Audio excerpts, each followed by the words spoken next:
আসসালামু আলাইকুম। আশা করি আল্লাহর রহমতে সবাই সহি সালামতে ভালো আছেন। আপনাদের ভালো থাকাটাই আমি কামনা করি। আমি আজকে বানাবো আলু টমেটো দিয়ে কাতল মাছ ভুনা।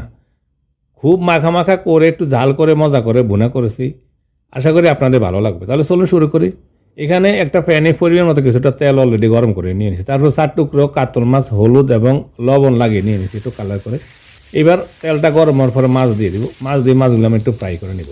কিছুক্ষণ এক সাইড ফ্রাই করা হওয়ার পরে আমি মাছগুলো একটু উল্টে দিই। উল্টে দিয়ে অপর সাইডটা একটু ফ্রাই করে নিব।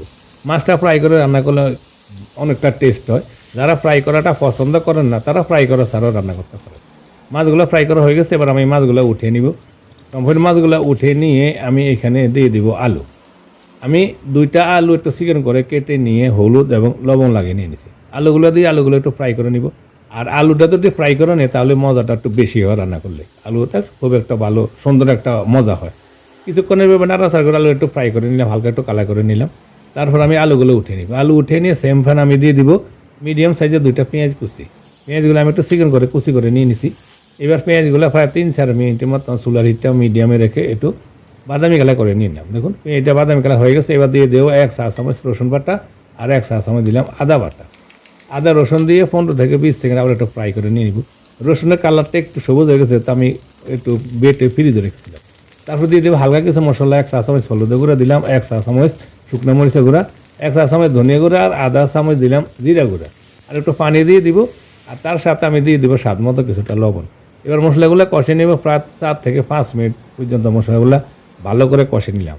যে কোনো তরকারির মশলাটা যত ভালো করে কষে নেবেন রান্নাটা তত মজা হবে। এবার আমি প্রথমে দিয়ে দিব আলু। আলু দিয়ে মশলার সাথে একটু নাড়াচাড়া করে নিয়ে নিব। নাড়াচাড়া করে নিয়ে ঢাকনা লাগে 5 থেকে 6 মিনিট প্রথমে একটু কষে নিব।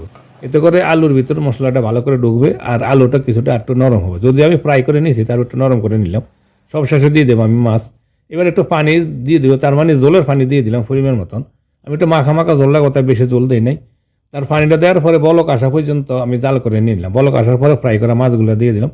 ফ্রাই করা মাছ দিয়ে আমি ঢাকনা লাগিয়ে চুলার হিটটা মিডিয়াম হাইতে রেখে প্রথমে 10-12 মিনিট একটু এভাবে রান্না করে নিয়ে নিলাম। 10-12 মিনিটের ভিতরে অফ ক্যামেরা আমি এবার নাড়া দিয়ে দিছি। এবার আমি দিয়ে দিব এখানে মিডিয়াম সাইজের 2টা টমেটো চিকন করে কেটে নিয়ে নিয়েছি। 2টা টমেটো দিয়ে দিলাম। টমেটো আমার কাছে ভালো লাগে, একটু খাট্টা লাগে, টক কালারটা ভালো হয় তরকারির। আপনারা চাইলে কমও দিতে পারেন। আর 3টা কাঁচামরিচ একটু স্লাইস করে কেটে নিয়ে নিছি। শুকনো মরিচ তো দিয়ে দিছি, তার সাথে কাঁচামরিচ দিলে কাঁচামরিচের ফ্লেভার একটা সুন্দর ভালো লাগে। তারপর ঢাকনা লাগে চুলাটা মিডিয়াম রেখে আরও 8 থেকে 10 মিনিট রান্না করে নিয়ে নিলাম। এর মাঝে কিন্তু অফ করে আমি আরও 1-2 বার নাড়া দিয়ে দিছি। হয়ে গেছে আমার মাছ রান্না। সব শেষে দিয়ে দেবো কিছুটা ধনিয়া পাতা। ধনিয়া পাতাটা দিলে মাছের থেকে সুন্দর একটা গ্রান আসে। আমাদের এখানে ধনিয়া পাতাটা অ্যাভেলেবল 12 মাস পাওয়া যায়। তারপর ঢাকনা লাগিয়ে 2 মিনিট রান্না করে নিয়ে নিলাম। বাংলাদেশে হয়তো সবসময় পাওয়া যায় না। যাই হোক ধনিয়া পাতা থাকলে দেবেন, না থাকলে কোনো সমস্যা নেই। রান্নাটা হয়ে গেছে দেখুন মাখা মাখা ঝোলে। আমি একটা বাটিতে উঠে নিলাম। কেমন সুন্দর একটা কালার হয়েছে মাশাআল্লাহ। দেখতে যেমন সুন্দর খেতেও তেমন মজা। আশা করি রেসিপিটা আপনার ভালো লাগবে। সবাই ভালো থাকুন, সুস্থ থাকুন। আল্লাহ হাফেজ।